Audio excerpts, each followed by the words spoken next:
Garfinho só primeiro das minhas amigas, olha. Cadê eu? Aqui.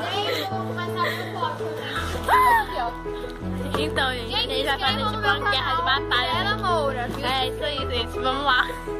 Vai elogiar a Emanuele e Sibeli. Uhul! Vamos ali! A lata de lixo. Vamos, gente.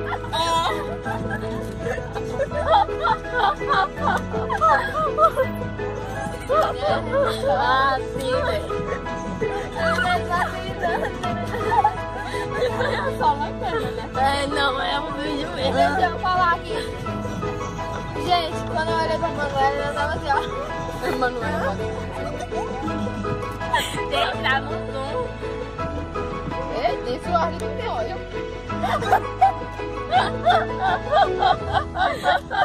Ai, tô vendo de ficar na frente. Ai. Ei, eu tenho dois carros. Ei, Manuela, claro. Ela tá chorando. Eu tenho 10 carros, então já passou, viu, pô?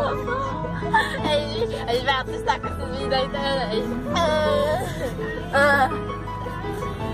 Eu vou ficar cega. Faz assim, ó.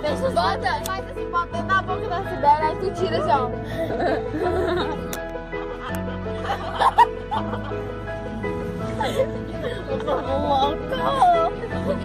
Olha aqui, vai. Oi, pessoal, a gente tá dando tchau aqui pro nosso vídeo, tá, de hoje.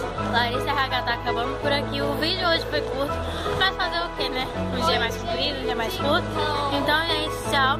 Curtam aí, se inscrevam no canal dela também, tá? Mirella Moura, tá certo? Se inscrevam no canal dela, no meu. Curtam, comenta, tá bom?